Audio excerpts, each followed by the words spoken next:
virus-virus berbahaya dan cukup mematikan yang pernah menggegerkan dunia. Virus yang pertama yaitu virus H5N1. Apakah teman-teman tahu apa sebenarnya virus H5N1 ini? Virus H5N1 atau biasa dikenal dengan virus flu burung mulai terdeteksi pada angsa Cina pada tahun 1996. Kemudian virus ini terdeteksi pada manusia pada tahun 1997 selama wabah unggas di Hong Kong. Lalu virus ini lantas menyebar ke 50 negara di Afrika, Asia, Eropa, hingga Timur Tengah. Pada saat itu ada sekitar 6 negara yang dianggap sebagai endemik dari virus ini. Yang pertama Bangladesh, Cina, Mesir, India, Vietnam, dan bahkan Indonesia. Jadi sebelum virus corona memasuki Indonesia, pada tahun sebelumnya, yaitu pada tahun 1997, virus H5N1 atau virus flu burung telah lebih dulu memasuki wilayah Indonesia. Virus flu burung ini awalnya hanya menyebar di antara unggas-unggas, lalu kemudian menyebar ke manusia. Adapun proses penyebaran dan penularan virus ini yaitu yang pertama, melakukan kontak langsung dengan unggas yang telah terinfeksi oleh virus flu burung. Yang kedua, menyentuh kotoran, air liur, air lendir, dan cairan-cairan lainnya yang berasal dari unggas yang telah terpapar oleh virus flu burung ini. Yang ketiga, menghirup percikan cairan dan debu yang berasal dari kandang unggas yang telah terpapar oleh virus flu burung. Yang keempat, mengonsumsi daging atau telur unggas yang belum matang secara optimal. Dan yang terakhir, mandi atau berenang di dalam air yang telah terkontaminasi oleh virus ini. Gejala flu burung umumnya dapat terlihat pada hari ketiga hingga kelima setelah virus ini mulai menginfeksi objek. Gejala-gejalanya pun dapat berbeda-beda, dimulai dari gejala yang ringan hingga gejala yang parah. Meskipun terkadang orang yang terinfeksi oleh virus ini terkadang tidak merasakan apapun, namun pada umumnya gejala-gejala yang dirasakan oleh pasien antaranya yang pertama, demam, batuk, sakit tenggorokan, nyeri otot, sakit kepala, kelelahan, hidung berair atau tersumbat, serta sesak napas. Pada beberapa kasus, ada gejala-gejala yang timbul seperti muntah, sakit perut, diare, gusi berdarah, mimisan, nyeri dada, dan mata merah atau konjungtivitis. Pada infeksi yang parah, virus ini dapat menyebabkan pneumonia, akut respiratory distress syndrome atau ARDS, gagal napas, kejang, dan gangguan sistem saraf. Jadi, dikarenakan gejala-gejala yang berbeda-beda di antara setiap pasien, maka sistem pengobatannya pun berbeda-beda, tergantung dari tingkat keseriusan gejala-gejala tersebut. Di dalam kebanyakan kasus, pada umumnya pasien diberikan obat antivirus seperti oseltamivir atau Tamiflu ataupun zanamivir atau Relenza.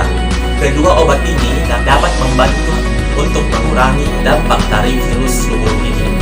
Namun, untuk mencegah penyakit ini, pemerintah menganjurkan untuk melakukan vaksinasi flu sekali setiap tahunnya.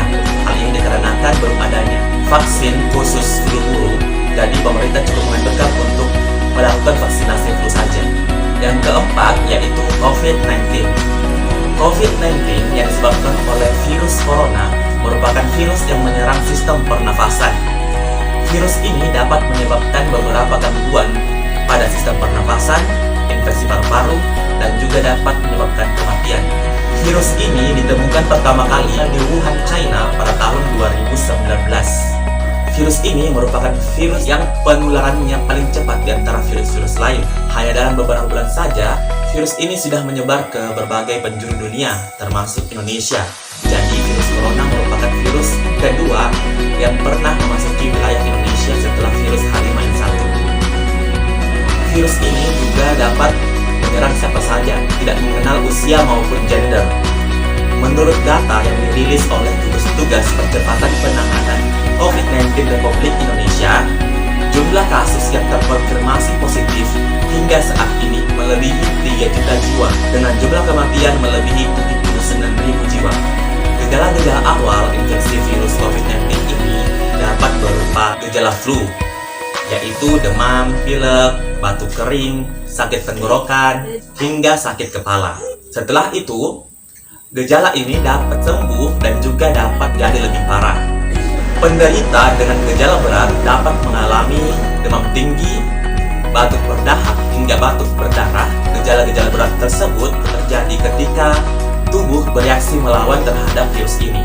Secara umum, ada 3 gejala awal yang menandakan bahwa pasien terdeteksi oleh virus corona. Yang pertama, demam tinggi. Demam yang suhu tubuh melebihi 38 derajat Celcius. Yang kedua, batuk kering. Dan yang ketiga, sesak napas. Adapun beberapa gejala lain yang biasanya timbul terhadap pasien, namun terkadang agak jarang. Di antaranya, diare, sakit kepala, konjungtivitis, hilangnya kemampuan mengecap rasa, hilangnya kemampuan mencium bau atau anosmia, serta ruam di kulit. Gejala-gejala tersebut umumnya muncul dan timbul pada pasien setelah pasien terjangkit oleh virus ini selama 2 hari hingga 2 minggu. Sebagai pasien terinfeksi dapat mengalami penurunan oksigen tanpa adanya gejala apapun.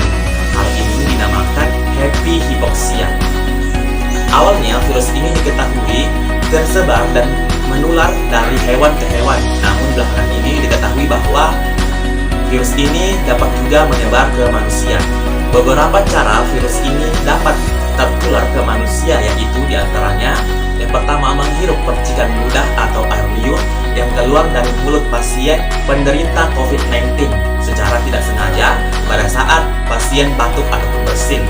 Yang kedua, memegang mulut ataupun hidung secara tidak sengaja tanpa mencuci tangan terlebih dahulu setelah memegang objek-objek yang telah terpapar oleh virus ini.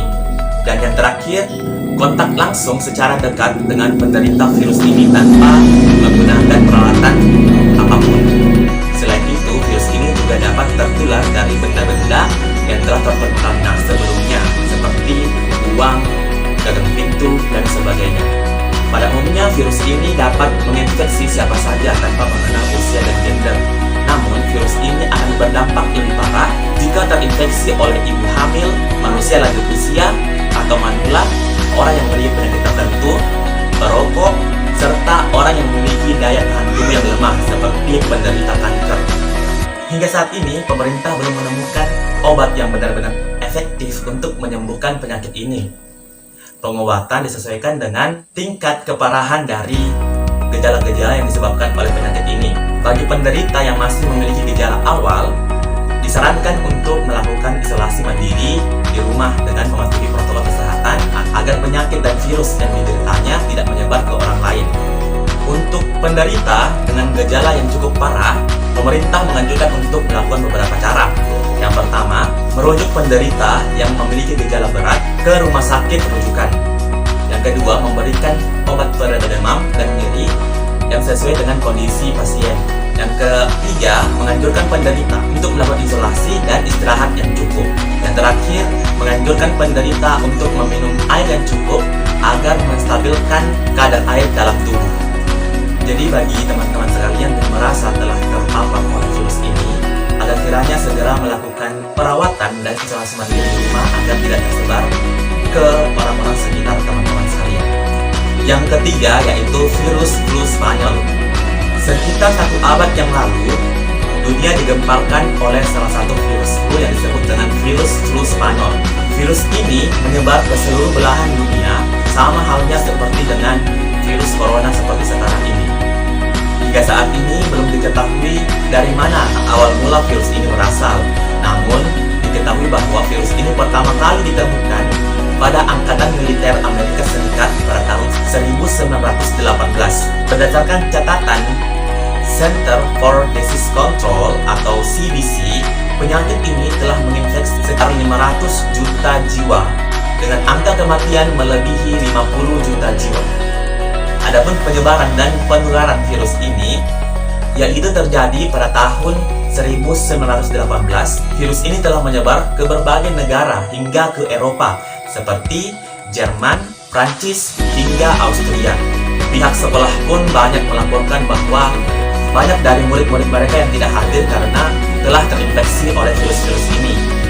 Tak terkecuali pabrik-pabrik di Jerman yang melaporkan bahwa kekurangan pekerja dikarenakan kebanyakan dari pekerja-pekerja mereka telah meninggal meninggal dikarenakan terinfeksi oleh virus Spanyol ini. Adapun gejala-gejala yang disebabkan oleh virus ini tidak jauh berbeda dari gejala-gejala virus flu lainnya, di antaranya seperti influenza, penularan yang cukup cepat, hingga kematian. Walaupun pada umumnya penyakit ini merupakan penyakit yang disebabkan oleh virus flu, namun penyakit ini menyebabkan gejala-gejala tambahan setiap harinya, seperti kelelahan, sakit kepala, dan batuk kering. Kemudian di hari selanjutnya, penderita juga dapat mengalami kurangnya nafsu makan, permasalahan di bagian perut, hingga keringat berlebihan. Selanjutnya, virus ini juga dapat menyebabkan pneumonia yang menyebabkan penderitanya sulit untuk bernafas. Berdasarkan laporan, kematian akibat flu ini cenderung menyerang manusia berusia 20 hingga 40 tahun serta 65 tahun ke atas.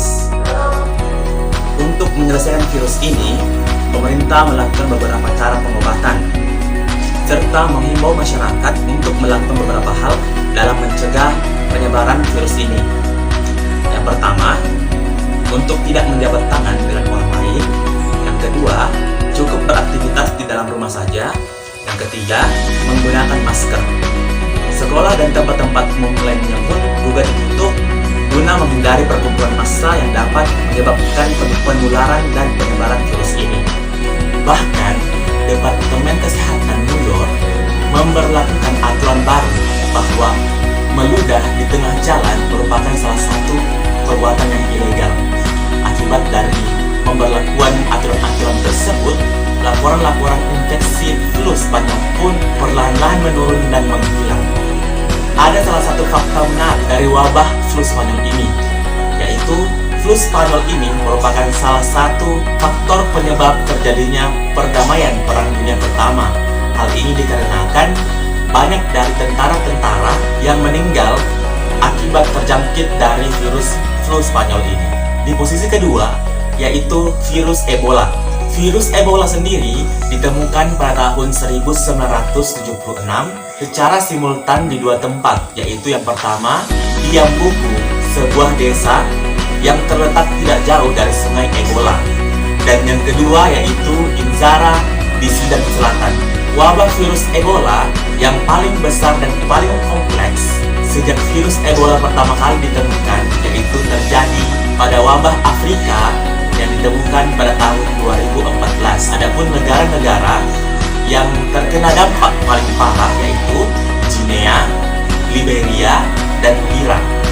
Dan 6 negara Afrika Barat yang termasuk ke dalam negara KLB, yaitu negara yang mengalami kejadian yang luar biasa, diantaranya Liberia, Guinea, Sierra Leone, Nigeria, Senegal, hingga Mali, dengan total kasus melebihi 28.000 kasus dengan jumlah angka kematian lebih dari 11.000 kematian. Berdasarkan data tersebut, maka WHO menyatakan penyakit yang disebabkan oleh virus Ebola ini merupakan sebagai KKMMD atau kedaruratan kesehatan masyarakat yang meresahkan dunia.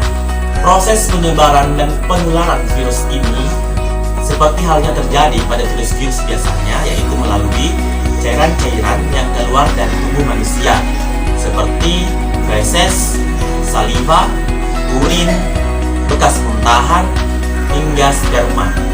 Virus ini juga dapat menular melalui lubang luka yang terdapat pada kulit ataupun membran mukosa yang tidak tertutupi oleh kulit seperti mata, hidung, hingga mulut.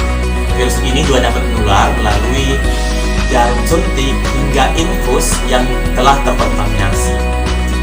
Kelompok-kelompok yang memiliki resiko paling rawan terkena dampak dari virus ini yaitu keluarga, teman dekat, rekan kerja, hingga petugas medis. Petugas medis merupakan kelompok yang paling rawan atau beresiko terdampak oleh virus ini. Hal ini dikarenakan petugas medis dapat berkontak langsung dengan pasien penderita virus Ebola ini.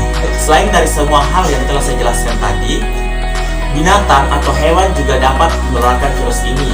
Salah satu contohnya yaitu kelelawar. Kelelawar dapat menyimpan virus ini di dalam tubuhnya. Hal ini dikarenakan kelelawar memiliki sistem kekebalan tubuh yang sangat kuat, sehingga kelelawar tidak dapat terjangkit oleh virus ini. Namun, kelelawar dapat menyalurkan virus tersebut melalui cairan-cairan yang keluar dari tubuhnya seperti kotoran, air liur, dan sebagainya. Kelelawar juga dapat menyalurkan virus yang disimpannya melalui buah maupun dagingnya sendiri. Seperti kita ketahui bahwa ada beberapa orang yang suka memakan daging kelelawar. Virus ini juga dapat tertular melalui kelelawar yang dimakan oleh orang tersebut. Sedangkan gejala-gejala yang disebabkan oleh virus ini hampir sama dengan gejala demam berdarah. Gejala penyakit virus Ebola ini didahului dengan demam yang tiba-tiba, sakit kepala, nyeri sendi, nyeri otot, lemah, diare, muntah, sakit perut, kurangnya nafsu makan, serta pendarahan yang tidak biasa. Pada beberapa kasus, pendarahan luar dan pendarahan dalam pun juga dapat terjadi. Untuk tahap-tahap pengobatan dari penyakit virus Ebola ini ada beberapa cara. Yang pertama, pasien harus dirawat di ruang isolasi agar virus ini tidak menyebar ke orang lain. Yang kedua, memberikan terapi simptomatis sesuai dengan temuan klinis, yaitu seperti pemberian obat penurun panas, pemasangan infus, transfusi darah, pemberian O2 atau oksigen, serta mengatasi infeksi sekunder. Dan yang terakhir yaitu dilakukannya pemantauan ketat untuk pendarahan ataupun komplikasi lainnya. Di posisi pertama yaitu virus yang paling mematikan di dunia adalah virus Marburg. Virus ini atau wabah ini dimulai ketika para pekerja di laboratorium di Jerman terinfeksi sebuah virus dari kera Uganda. Pada awalnya virus ini disinyalir berasal dari monyet Afrika jenis green monkey. Kemudian virus ini juga ditemukan pada kelelawar buah jenis Roset Egyptiacus. Adapun penyebaran dan penularan virus ini yaitu melalui kelelawar Roset Egyptiacus. Seperti yang tadi saya jelaskan bahwa kelelawar memiliki daya tahan tubuh yang kuat sehingga kelelawar tidak dapat terjangkit oleh virus ini. Namun virus ini dapat tersimpan di dalam tubuh kelelawar dan dapat menyalurkannya ke hewan-hewan lain maupun ke manusia melalui daging kelelawar sendiri yang dimakan oleh manusia dan buah yang telah terkontaminasi oleh virus ini melalui kelelawar sendiri. Selain itu, virus ini juga dapat menular melalui objek-objek yang telah terkontaminasi seperti halnya tempat tidur. Hal ini menyebabkan banyaknya petugas kesehatan yang tertular oleh virus ini, dikarenakan petugas kesehatan dapat berkontak langsung dengan objek-objek maupun pasien penderita dari virus ini. Adapun masa inkubasi virus ini yaitu berbeda-beda, namun pada umumnya berkisar antara 2 hingga 21 hari. Sedangkan gejala yang ditimbulkan oleh virus Marburg ini hampir sama dengan gejala yang ditimbulkan oleh virus Ebola, yaitu demam berdarah, kerusakan organ tubuh, hingga menyebabkan kematian. Hingga saat ini, pemerintah belum menemukan obat untuk menyembuhkan penyakit ini. Pemerintah dan petugas kesehatan hanya melakukan pengobatan suportif untuk menanggulangi permasalahan ini, seperti rehidrasi dengan cairan oral atau intravena, dan pengobatan gejala khusus bisa meningkatkan kelangsungan hidup penderitanya.